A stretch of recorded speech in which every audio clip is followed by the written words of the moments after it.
bata! Pakawalan niyo yung ate ko! O hindi masasaktan tong bata na to! Enzo! Makinig ka sa ate mo. Pakawalan mo yung anak ko. Parang awa mo na. Enzo, maawa ka sa bata. Tama na. Sumuko na tayo, Enzo. Ate, mapapahama ka na nga. Itong bata pa rin iniisip mo.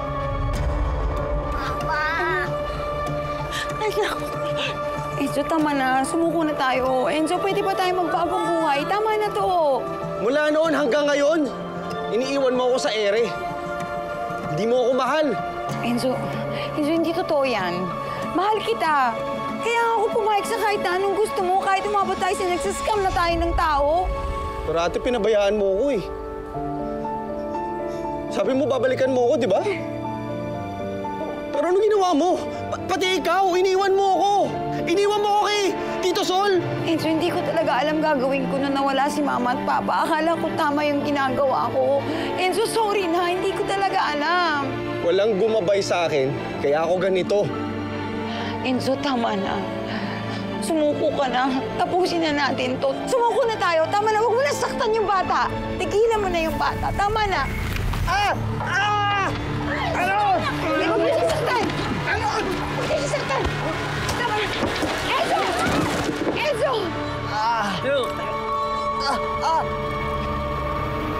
Dahil sa pagsuplong mo sa suspect, hindi ka nadamay sa kaso. Hindi na rin magsasampa ng kaso ang mga taga-bukang liwayway. Pero kailangan pagbayaran ng kapatid mo ang naging kasalanan niya. Ang dami na niyang na-scam noon pa. Patong-patong na.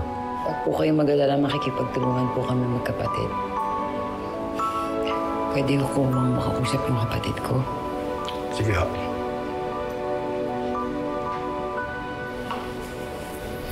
Enzo, sana balang araw, mapatawad mo ko ng tuluyan. Ako rin, ate. Sana mapatawad mo ako. Akala ko, tapang-tapang ko eh. Akala ko, kaya ko lokohin lahat. Gusto ko ng bagong buhay. Bagong ako, ate.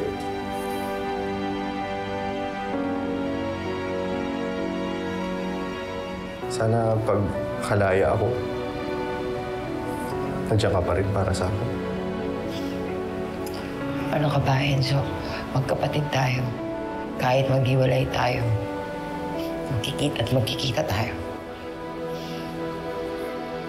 Sa mura kong edad noon, hindi ko pa naiintindihan lahat ng pinag-uusapan nila. Pero dahil na din sa nangyari sa magkapatid, lalo akong naawa kay Mama. Pareho sila ni Ate Marie na gagawin ng lahat para sa pamilya.